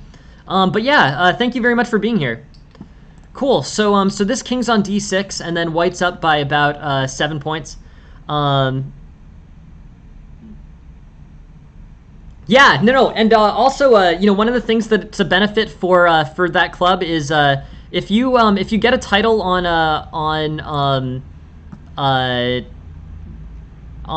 the free chess lessons stream, I'll put your title recognition on the chess lessons chess.com club. I've got Fide's I've got a Filian's Fide title here, but if we could add more and more to those, definitely we have it's a Swiss today, Matt. But yeah, it's a Swiss, but it will count for our series for server recognition. So this Aphelions got his FIDE ACM here title here. If you also would like one, please tell me, and we'll put you on as a master for the free chess lessons club. Yeah, and let me just send you the link for the yeah. So here's the link for the Swiss. And if anyone wants to join the Swiss tournament, we have 12 players with for this 5-round Swiss. It starts in about half an hour, and we'll do it right after the stream. I'll probably play the first 2 rounds or so, but yeah. So Swiss, the difference between Swiss and Arena is Swiss has a fixed number of rounds, whereas in the Arena they just sort of pair you one after the other. So like in an Arena, people play different numbers of games. In the Swiss, everyone plays 5 games. But yeah, Aphelions got his FIDE title for life. So yeah, I think it's pretty cool. But again, 30 euros or 25 euros for the yearly membership, and then 5 euros for the membership after that. But yeah, so that's just the route that I think people can use in order to get their FIDE titles. But cool stuff, I think, and yeah, should be interesting. We've got 12 players so far. If anyone else wants to play, we have half an hour until the tournament starts. Cool. And yeah, now on to the next game review. This game, I think it's TK's game, but we will see. Oh no, okay, cool. This is my game versus Smiggy. I haven't seen Smiggy yet this morning, but we will look at this. And yeah, yeah, no, that's a bummer, Alexandre. Yeah, 25 euros is. I wish it was free too, to be completely honest, Alexandre. But yeah, 25 euros is not ideal. I wish it was a free. I wish it was a free membership as well, but. I don't have control over that, unfortunately. Okay, looking at this, basically, this is the game that Smiggy won against me. So one of the things that I like looking at these, you know, about these games is, let's take this from Smiggy's perspective. We haven't looked over this, but this is a game that Smiggy won in a simul against me. Just so you all know, we're doing a special simul tomorrow at 3 p.m. Eastern time. This 3 p.m. Eastern time simul is going to be game in 90 plus 60-second increment, and we'll see how many players we get. For the Tuesday tournaments, we've been getting about somewhere between 20 and 30 players. I was hoping for more tomorrow because this is the first one that I'm doing with the Chess Academy Discord, but we'll see. It'll be interesting. So anyways, we're doing a big simul tomorrow at 3 p.m. Eastern time, special time, or special time, unusual time. But we will be able to see it. Yeah, go ahead, Lauren. Thanks. So yeah, this is black playing the Sicilian. Close Sicilian is what I played as white here in this simul. So if anyone wants to know kind of the moves that I play a little bit unusually in the Sicilian, this isn't something that I play in the highest level tournaments. But yeah, this knight to c3 making it a closed Sicilian, and this g3 going for an early bishop to g2. This is what I play as white in the Sicilian here. It's not necessarily objectively that good, but this overall, this overall will lead to a situation in which white is going to have good play. So knight to c6, knight to f6, bishop to g4. And development by black against basically development by black against this this bishop on g2. So yeah, we're up to 13 players, by the way, 13 players with 25 minutes to go until the tournament starts. Still missing Raymond. Not to single you out or anything, but I was expecting you to keep up your strong streak of participation. Or basically, Raymond right now is leading the tournament series, so we'll see if he wants to keep on that by playing. Anyways, up to you though. No pressure. I thought it was just noting. But yeah, so this is Smiggy versus me in the last simul that we did. Knight to c6, bishop to g2, g6, knight to e2, bishop to g7, and basically here white's white's developing with a closed not having played d4, and black's playing his normal kind of dragon structure against the closed Sicilian.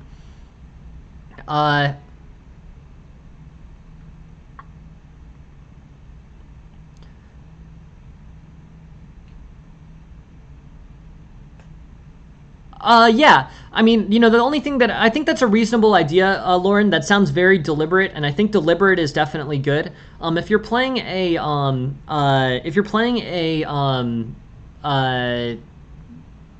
like a tournament, right? Like if you're playing a tournament and you're playing under a slow time control, you really will have time to go through that focused structure. If you're playing a game in 5 minutes or something, though, Lauren, I think it's gonna be difficult for you to be deliberate and go through those 3 steps in a very fixed way every single time.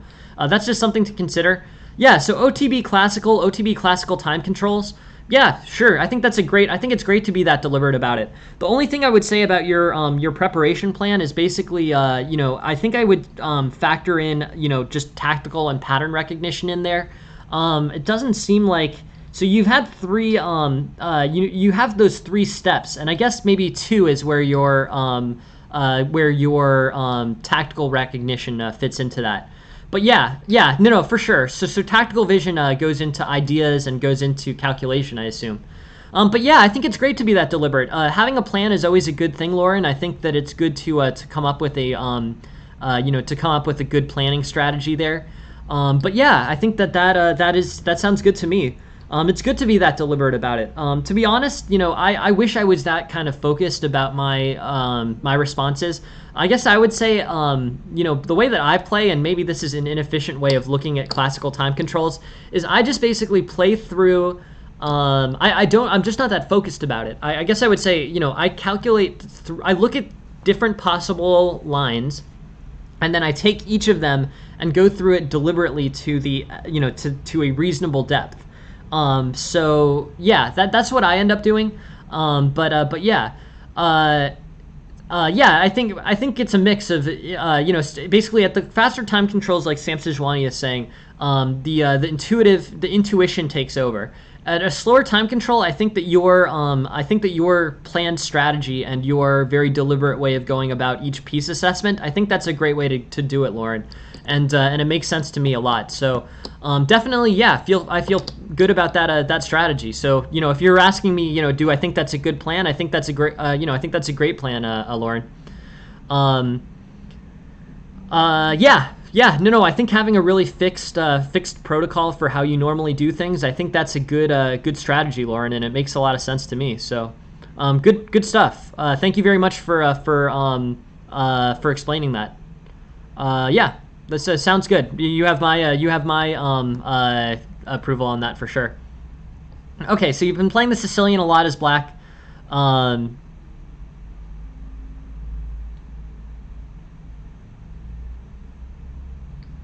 Really good question. Yeah. So the light squared bishop has two main openings where it has difficulty developing, right?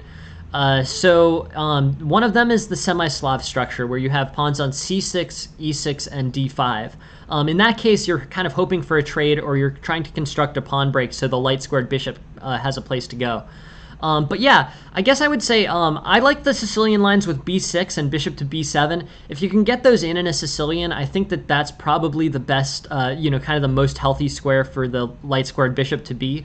Yeah, if you can get, a dragon with bishop to b6 works out just fine. There's no issue with doing bishop to b7 in the dragon. b6 and bishop to b7, that works fine in the dragon games.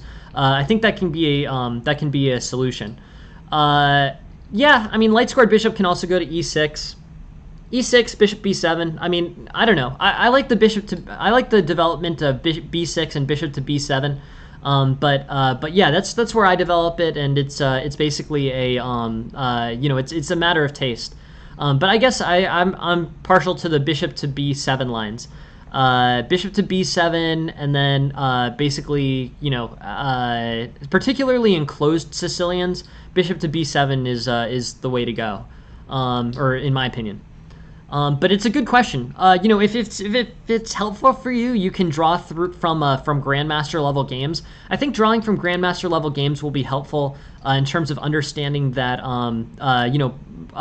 not just where to place the light squared bishop, but where to place the light squared bishop combined with a specific attack. Okay, I got to speed up on these games because we have our tournament starting soon. We're up to 15 players, which is great, and we still have plenty of time. We have 18 minutes until this tournament starts, and we have 15 players so far. Yeah, so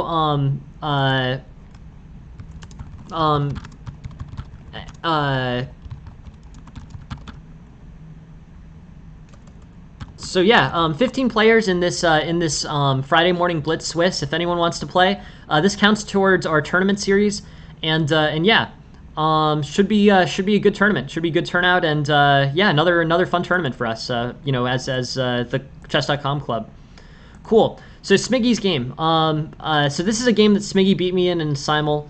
Basically, white spends time maneuvering, black challenges in the center. At this point, black's equalized. Black has center control. This d5 and c5 beats my e4, d3, and c3. Black's center is more advanced. These pieces, have good control of the center, and I basically like black's position here.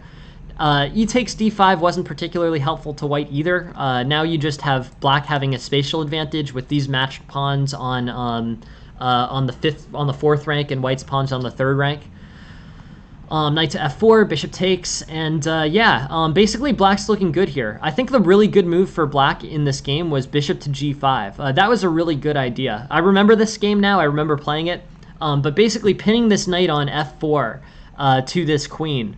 That ended up playing out really well for black. This isolated doubled pawns, which are what black ends up getting, were really solid. So black's going to continue playing. Rook to e8 is considered to not be as good as queen to d6. Queen to d6 puts the immediate threat on this f4 pawn. Then you play rook to d8. That's what the engine is proposing. So rook to e8 is considered to not be quite as good as that, but fine. And then basically black is, black's up by a good amount. This pawn structure for white is terrible. Black has a very solid pawn structure, and black has a spatial advantage. So overall, and black has control of the e file, which is an important file for the rook. So many positional benefits for black here. b6, bishop to h3, knight to g2, bishop to g2. Yeah, well, look, I mean, Amet, feel free to tell your friends. Always really helpful to have more people on each of the channels. But yeah, No simul today, Saurav. There's a tournament though. There's a tournament. It starts at right as soon as the the lecture ends. Yeah, 15 players so far. If you'd like to play, it's a game in 3, and I'll just share the link here. But yeah, it's a tournament with 15 players so far. And yeah, hoping for maybe 20 to 25. This is what we've had in the last few. I'm playing the first few rounds, and I'm going to stream the first few rounds, and we'll be able to take a look. So anyways, this is the game versus Smiggy. Smiggy gets this win against me. He basically capitalizes on his better pawn structure. By this point, he's really in good shape. He takes the pawn on d3, and now black has a protected passed pawn. So overall, I really want to give credit to Smiggy in this game. He played a very effective, accurate game. 97%, by the way, Smiggy, which is an excellent game, very well played. I think there were a few improvements, but not many. So yeah, thank you very much for sending this game, Smiggy. Great demonstration. And this basically, this is basically Smiggy beating me very legitimately in a simul. Very strong game, very well played. And black capitalizes on a better pawn structure. Then an excellent tactic with bishop to g5. And then there's slight inefficiencies for black here, like rook to e8 is slightly worse than queen to d6. But really very efficient, strong play for black. So yeah, I really like this game. Black's going to get a lot of pressure on this f4 pawn. And yeah, I think overall black's going to be up by about 3-4 pawns and have a solid endgame position. Trading off was probably a bad idea for white. But honestly, overall, I think just Smiggy played very accurately and well. In terms of inaccuracies here, I don't know. I can't really think of anything too serious. It was a basically in-book game. A lot of best moves. And yeah, good tactical capitalizing on that bishop pin. Very strong game overall. Another move that they propose is better is d4 as opposed to bishop to e6 for white. I guess the d4 kind of pushes things towards having trades in the center and pressure on the d3 pawn in the center. This d3 pawn could potentially become a point of attack for black. But yeah, overall, I think this is a pretty good way to exploit this position. So two improvements here, but I'm really sort of struggling. Rook to e8 is worse than queen to d6, and bishop to e6 is worse than d4. So in terms of moves to improve, queen to d6 number 1, d4 number 2, but I'm really sort of nitpicking in the sense that the overall engine eval for this game is 97.1. Very strong game for black, and those are 2 relatively minor changes. I particularly liked this bishop to g5 pin of the knight to the queen. This basically messed up the white pawn structure for the rest of the game and gave black a very much easier victory. So overall, really solid game. Thank you very much for sending it, Smiggy. I really appreciate it. Thank you for spending the time on this, or time to send it in, and thank you for contributing material for the stream. Just so everyone knows, this is what a simul game against me, and very well played by black. Excellent win, excellent job, and yeah, thank you very much for that, Smiggy. Thank you for sending the game. Cool. On to the last game of today. Then we have our tournament starting. This game is from TK. Okay, cool. Thank you for sending the game, TK. Yeah, we will take a look at this. All right, so TK is playing from white's position here. Just, before we start this game, I'll go back to it. We have 16 players so far in our Friday morning Swiss. We've had great draws for these end of stream tournaments. I'm gonna play the first 1 or 2 rounds, probably 2 rounds, and then we'll leave it to you guys. But I'll stream the first 2 rounds of this. It starts at the end of this stream, and yeah, I encourage you all to join it. This Friday morning Blitz Swiss, 16 players so far, and yeah, it should be a fun small tournament. So 16 players. If anyone else wants to get in, I'll send the link in the chat, and feel free. This is the link to the tournament, and feel free to join. Our club is growing. Our club now has almost 400 people on chess.com. Feel free to invite your friends. Feel free to invite whoever wants to join. And also, I was just going to post the link to the stream here.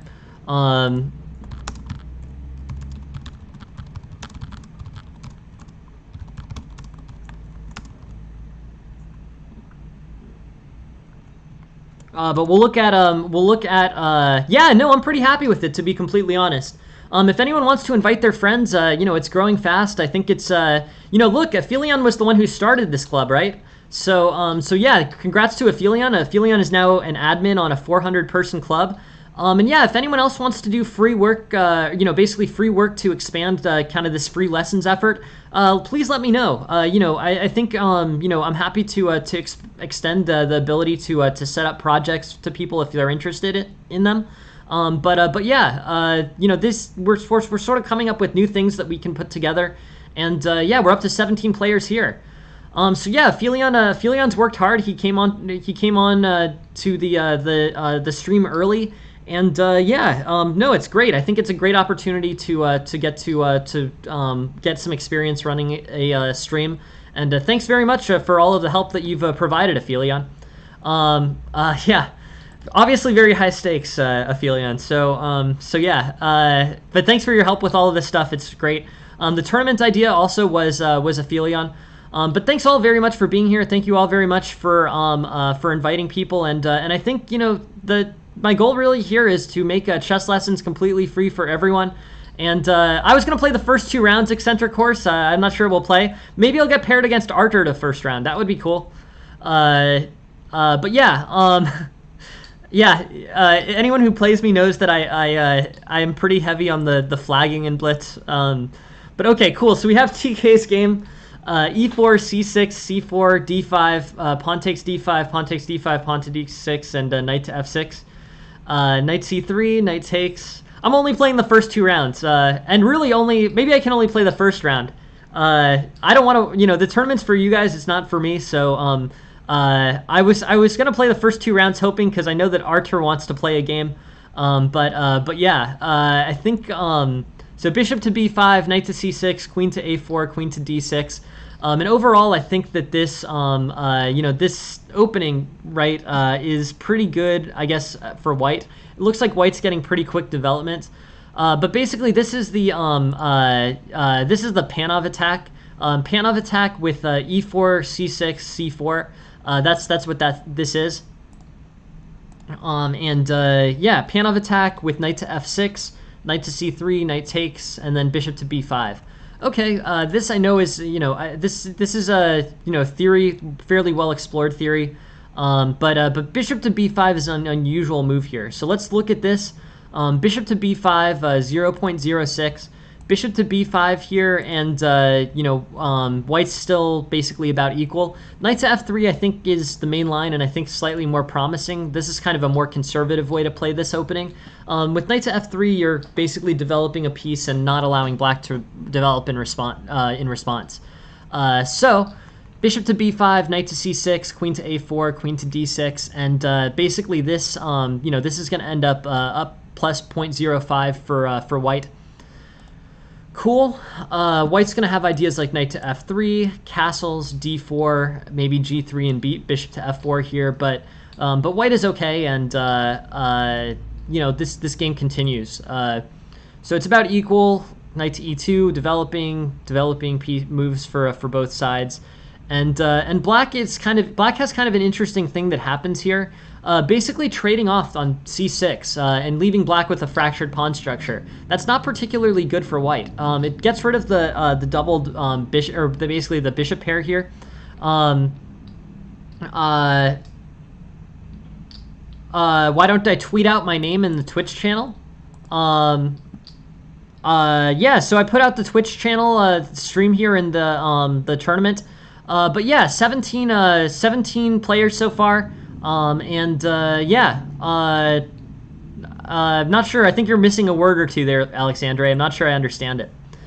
Anyways, this pawn on c6 castles, e6, d4. Basically, this situation is going to end up with black slightly ahead. Bishop to e3, castles, h3, knight to d5.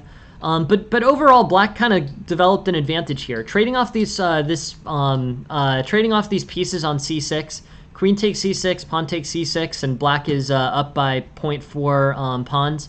Pawn takes c6, castles, e6, and basically black does better off of this. White giving up his double bishops, his two bishops, and giving black this open line of attack from a6 to f1. But yeah, basically on bishop to a6, rook can play to e1, and bishop to d6, bishop e3, castles. Yeah, no, sorry, Alexandre. I'm very interested in answering the question. I just didn't understand it completely.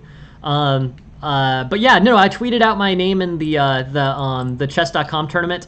We have 17 players with 5 minutes to go. I'm gonna stream the first round or two, the ones that I play. But 17 players for our morning Swiss. I'm very curious to see who wins this, and very curious to see how this goes. It counts for our tournament series. Why don't I put the name as the name of my Twitch channel on chess.com? Yeah, not a bad idea. I feel like people will be able to figure it out pretty quickly on the chess.com channel. But yeah, I like that idea, Alexandre. I think I should probably advertise the Twitch channel more, more aggressively. I like that idea. It's funny. I'm taking a class from University of Toronto right now. I'm taking a digital marketing class, and it's actually super helpful for this. I use digital marketing for my own personal business, so using it for this chess stream too is really helpful, I think. I'm getting to learn a lot about this topic, and it's really interesting. But yeah, University of Toronto marketing is actually been very helpful so far. I'm really enjoying my class there. Anyways, castles, h3, knight to d5. But basically, this was kind of a not a great idea for a trade. This Panov ended up in a situation where White's using his good bishop to trade off for a knight on c6, and mangling the pawn structure for Black was not worth it. Castles, d4, bishop to d6.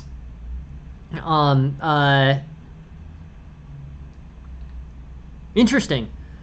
Cool. Yeah, good feedback, Alexandre. I think that's definitely worth noting. And thank you very much for the recommendation, Alexandre. Always happy to get feedback. If people have feedback, please let me know. It's really helpful to know what people think, and yeah, just let me know. I'm doing the marketing stuff that I know how to do, but if any other people want to explain how I can get the idea of basically giving free chess lessons to everyone, if people want to tell me how to explain that idea, or have good ideas on how I can get the word out for that, I'm super in favor of that. So yeah, please let me know. If anyone has ideas for the stream, if anyone wants to contribute things for the stream, just please let me know how to do it, and I'll do it. Cool. So Black ends up in a situation where he's about 3 or 4 pawns up here, and Black's Black ends up much better. This position, basically White ran into a big spatial disadvantage. So let's just go back and look at improvements for White. Overall, it's a good win for White. I think bishop to b5 is worse than the traditional knight to f3 here. I think that's worth noting. But here, the big improvement for White comes with not trading off the bishop on c6. Here you're giving up your good squared bishop for the knight.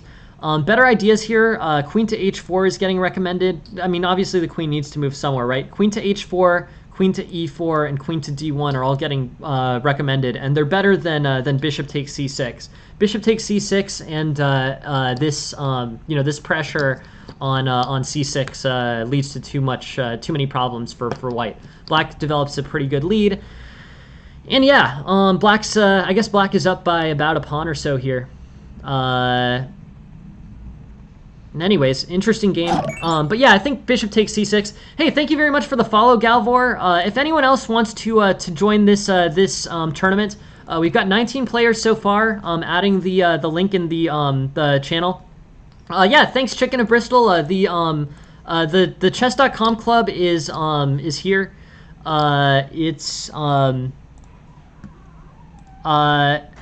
No, I do. I know how to change the name. But I'm good with this as is. I think that this sort of explains the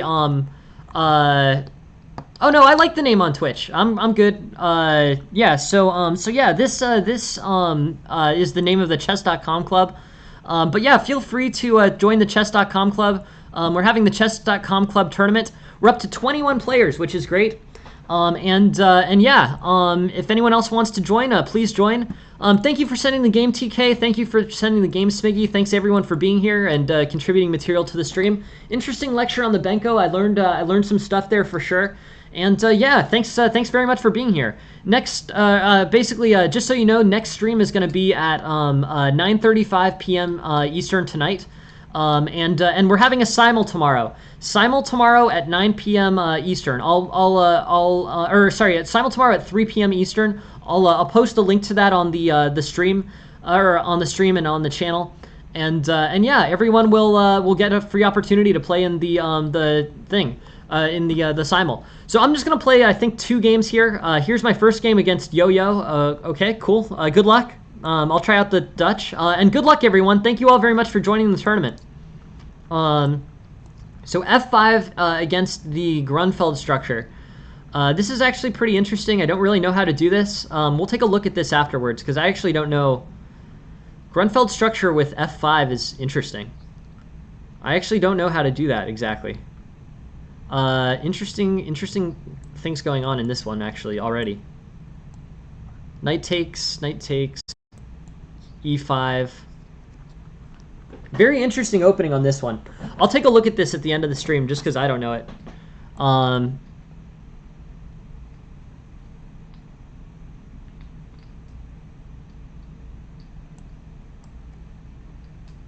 Okay, interesting.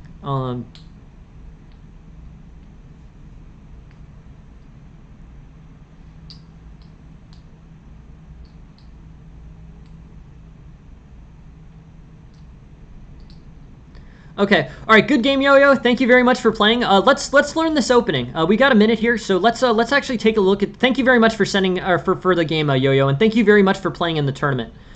This was a very interesting game. I'm actually really curious. So let's look at this opening. I'm not sure I've seen this before. So c4 I definitely do see against the Dutch. Knight to f6, but then knight to c3. I guess here d5 is an unusual move. d5 I guess I probably shouldn't be playing. Let's look at the analysis on this. The analysis in this situation is white's up by 0.22, and then black's supposed to play e6. Okay, e6 and then g6 is the second move. So I guess with knight to c3 with this Grunfeld structure, I should just play g6. I challenged immediately with d5. Let's see from an eval perspective what that looks like. And you can capitalize on this. Okay, cool. So this is exactly what I wanted to know. d5 is not the right way to play. g6 is the correct way for black to play this. I didn't really know how to do this. By the way, I'm looking over this game. This is another game where I've made kind of an opening error. And with d5 here, white can get a pretty solid lead. With c takes d5, basically white's going to be up by a pawn. So c takes d5, and then on knight takes d5, e4,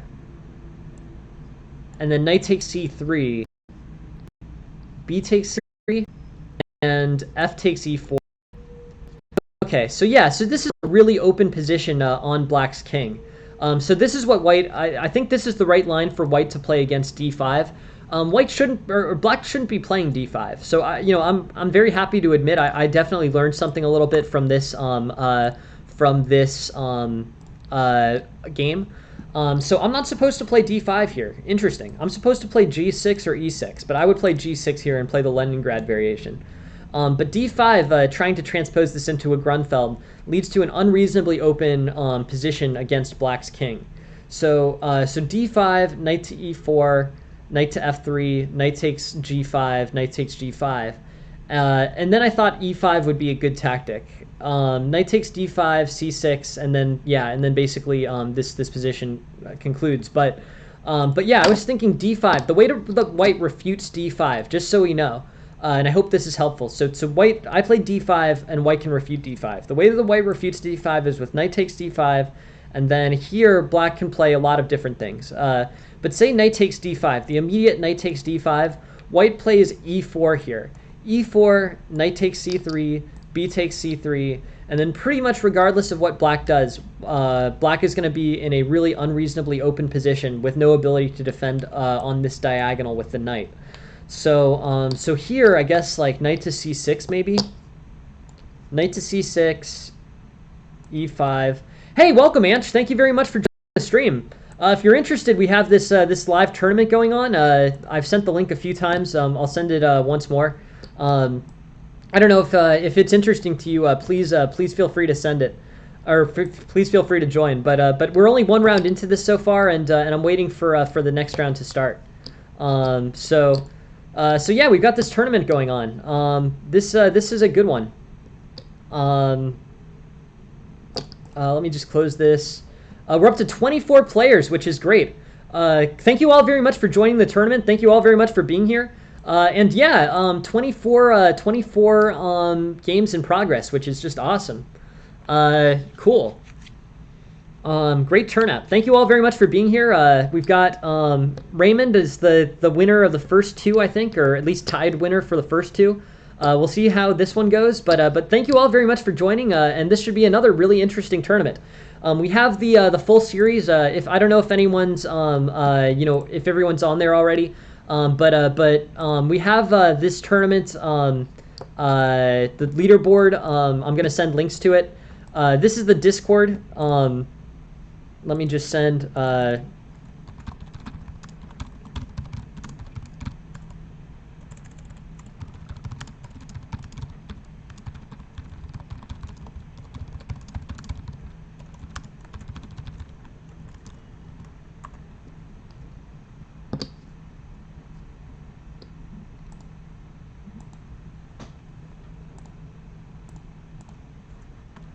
Sorry, 1 second. Cool. All right, good luck, Aphelion. This is my last game of the tournament, so thank you all very much for playing. And I've got a game against Aphelion here. Good luck, Aphelion. Thank you all very much for joining the tournament. I'm gonna wrap up the stream after this game. But yeah, thank you very much all for joining. And 25 players. That's great turnout. Really happy with that. We'll play the Grunfeld here. Okay, Grunfeld with c5, cool.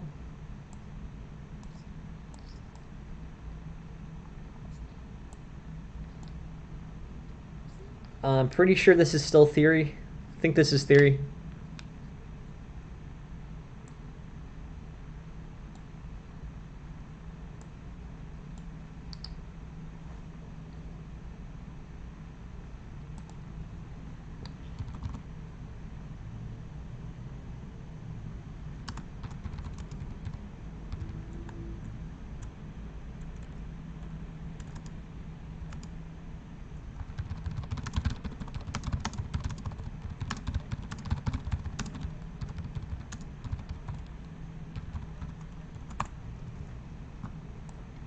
So yeah, black's got a pretty good threat on d4. I think d4 is going to get lost, right?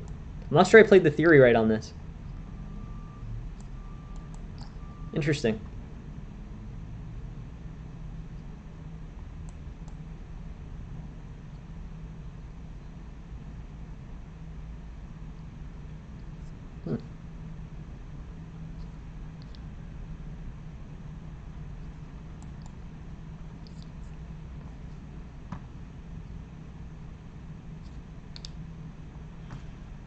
Kind of missing that d-pawn now.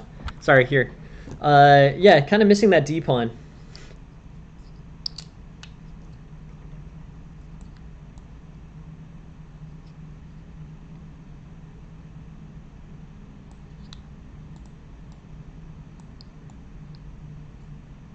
Uh-oh.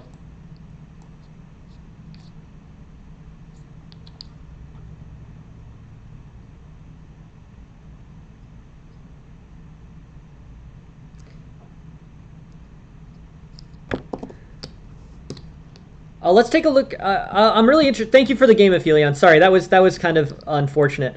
But let's take a look at the theory. I really appreciate you playing in these tournaments, Aphelion, and for helping to coordinate so much for the stream. Let's take a look at this. Let's take a look at this opening, because I think we'll learn something from this, or at least I will learn something from this. So yeah, Yeah, no worries, Aphelion. Really looking forward. Just another thing, we're doing the simul at 3 p.m. Eastern time tomorrow. I really hope everyone on the stream can make it. But yeah, 3 p.m. Eastern time tomorrow. And yeah, no. We actually played theory really far into it. So this, yeah. By the way, let's just take a look at this. We can close out this stream by just looking at this game against Aphelion. Knight to f6, c4, g6, knight to c3, d5. Okay, Grunfeld, c takes, knight takes, e4, pawn takes. Okay, still mainline Grunfeld. Bishop g3, knight f3 is the most common line for white here, and then c5 is the best and most common move for black here. So yeah, great opening theory, all correct. Bishop to c4 is a deviation for white. Here, the most common line for white is rook to b1 or bishop to e3. Oh, thank you very much for that. Thank you, Aphelion. Appreciate it. Yeah, okay, interesting. Thanks. So this is my game against Aphelion. Thank you for saying that, Aphelion. I appreciate it. Yeah, if I ever make mistakes, which I make many, please just tell me. Yeah, here we go. So this is the game against Aphelion. E4, pawn, knight takes c3, pawn takes c3. And we're in mainline Grunfeld here. So this overall, this is good. This c5, bishop to c4. This ends up being good for this ends up being good for and also just let me I'll withdraw from the tournament because I don't want to accidentally play it. Let me just get out of that. One second. Okay, cool. Just want to make sure I didn't accidentally get paired for the third round.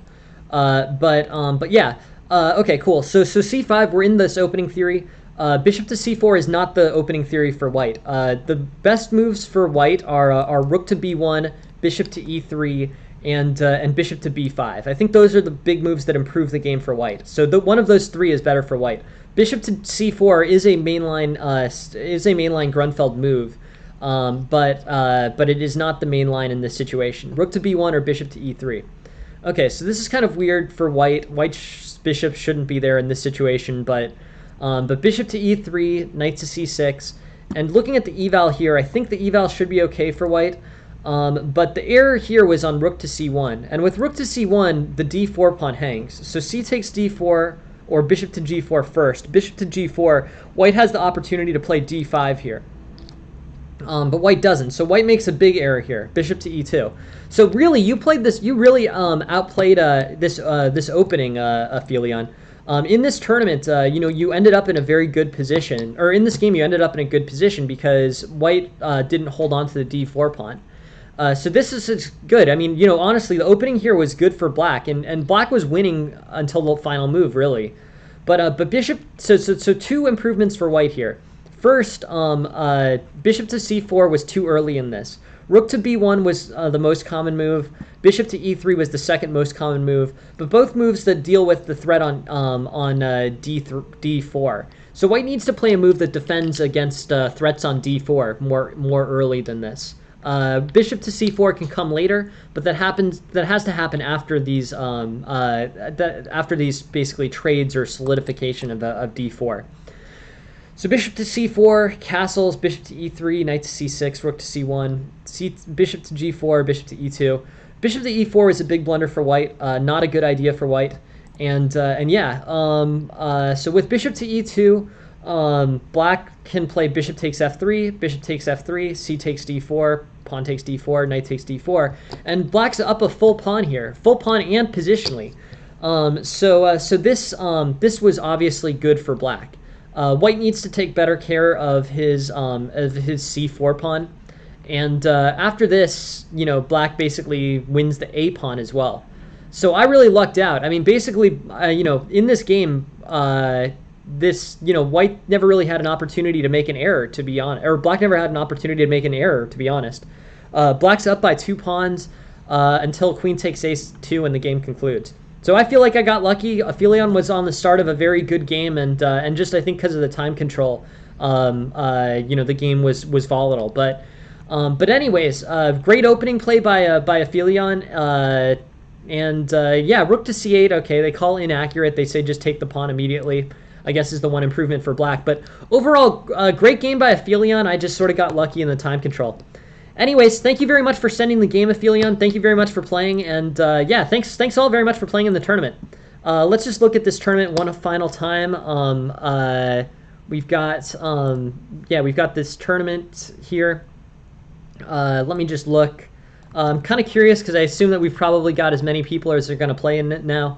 Yeah, we have 25 total entrants. So yeah, great, 25 total entrants.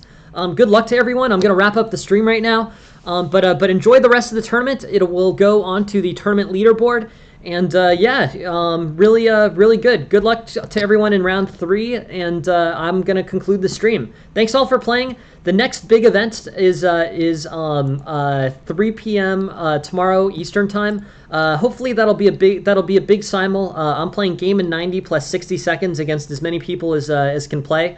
And I hope to see you all there. Thank you all very much for joining the stream. Thank you all very much for being here. And yeah, really looking forward to having that simul tomorrow. Next stream is at 9:35 p.m. Eastern tonight, and I look forward to seeing you there. Thanks for being here. Good luck to everyone in the tournament. Have a good day, everyone. Thanks. Bye.